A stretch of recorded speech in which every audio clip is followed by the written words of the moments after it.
Welcome to Southside News Today for Thursday, April 1st. I'm Chuck Vipperman reporting. Southside News Today is brought to you by Guns, Gear, and Ammo, the Danville Area Humane Society, the Chatham Star Tribune, and by Shanks Associates, engineers, surveyors, and planners. A Danville murder suspect's trial was set to begin this week, but it will have to be continued after he erupted into an outburst of sorts in court. Tony Wayne Mayo is asking for a new public defender. He also asked Judge James Reynolds this week for a continuance of his case, which Reynolds denied. Mayo began cursing and was led away from the courtroom after being cited for contempt. Mayo is charged with first-degree murder in the 2016 shooting death of 40-year-old Mark Anthony Graves. A co-defendant, Devin Lamont Womack, has yet to go to trial. State police say a Danville woman died in a two-vehicle crash Tuesday afternoon in Pittsylvania County. It happened on Honey Road, a short dead-end road off of Golf Club Road. Troopers say 56-year-old Linda LaRue Carter was headed southbound, driving left of the center line. Her Mazda ran head-on into a Chevy Cobalt, driven by 40-year-old Amanda Lewis. Lewis was taken from the scene to Sotha Health Danville. Carter pronounced dead at the scene despite having been buckled up. Now, investigators say a 6-year-old girl who was securely fastened in a car seat in Carter's vehicle was also taken to the hospital with what they called non-life-threatening injuries. Charges are pending. The crash remains under investigation. The FBI is issuing another appeal for information in an unsolved Danville murder that happened nearly 4 years ago. It was September 12, 2017, when Danville police got a call from the Joy Food Store on Riverside Drive. They found 54-year-old Tahir Mahmoud dead behind the counter of his convenience store. He'd been shot during a robbery.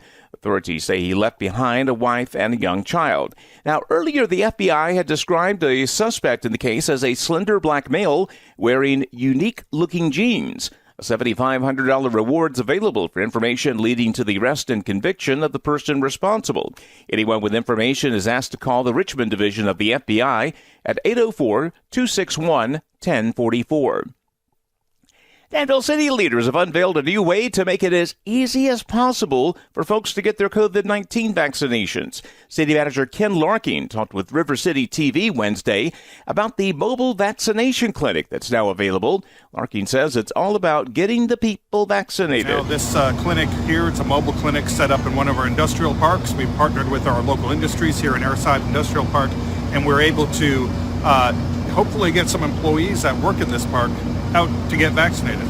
We've been working for the past few days to get people signed up. We happen to have a few left over, so we thought, let's get permission, see if it's okay to send the links out to everybody in the community. If they want to get a vaccine, they can go ahead and do it. Wednesday, that clinic was set up at the Airside Industrial Park. They're providing the Johnson & Johnson vaccine. That's the one-dose shot. Now, you could check the city's website to see where the unit will be in the future. Meantime, there are also available appointments at the city's mega clinic at the former J.C. Penney's in Danville Mall.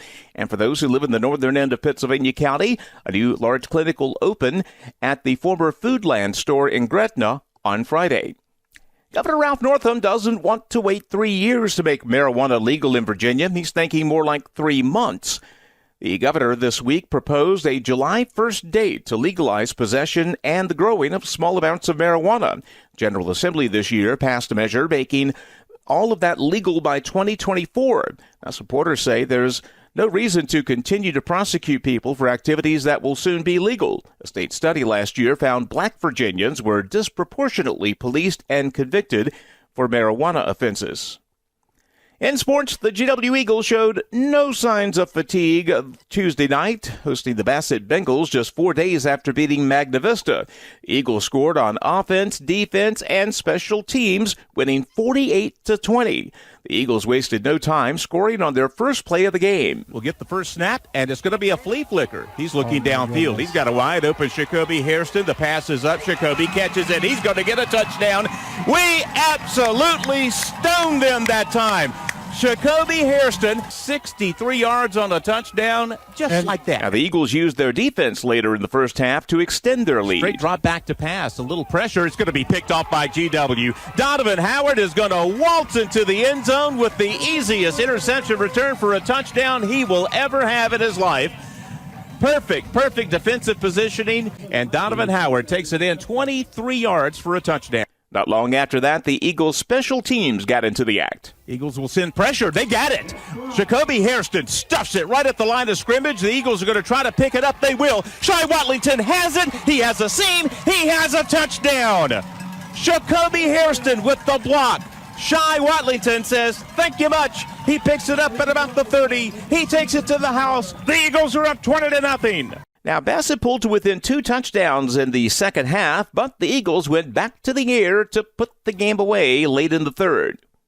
He's got time. Looking downfield. It's caught. Donovan Howard catches it, makes one guy miss at the 20, the 15, 10, 5, and he is in the end zone for a touchdown. 70-yard touchdown pass right when the Eagles needed it most. Final score again, GW 48, Bassett 20. The Eagles get very little time to rest. They close out their regular season Friday at home against Halifax County. Let's stay on the positive side. Get some positive vibes from Dr. Joey Fawcett and Live Positive. I'm Dr. Joey Fawcett, coaching you to live positive today and increase your positivity with greater joy so that you make a life worth living. Do you know someone who grumbles? There once was a farmer who was an incurable grumbler. Hiram grumbled about everything all the time. He was just never satisfied. One fall, he had the best apple crop for miles around. The apples were plentiful. There was a bumper crop, and there were hardly any bugs on them. You just couldn't ask for a better apple crop than the one Hiram had that year. Well, one of his neighbors stopped by to congratulate him, saying, well, Hiram, you sure ought to be happy now. This is the finest crop of apples ever raised in this county. Hiram shuffled his feet, grunted, and then grumbled, well, I suppose they'll do, but where's the rotten ones for the hogs? You know, some of us just have to grumble no matter how great things are around us, don't we? So I guess living positive isn't a matter of how great life is, but how do you choose to respond to it? Do you choose to grumble or be grateful? Avoid grumbling like Hiram. Instead, remember you receive your Live Positive lifestyle and say thank you as you make a life worth living. Coaching you to live positive today, I'm Dr. Joey Fawcett. Thanks, Dr. Joey, and that is Southside News Today. I'm Chuck Vipperman. Southside News Today brought to you by Guns, Gear, and Ammo, Route 58 Cascades, the Danville Area Humane Society, the Chatham Star Tribune, and by Shanks Associates, engineers, surveyors, and planners. I'm Chuck Vipperman. Have a great day.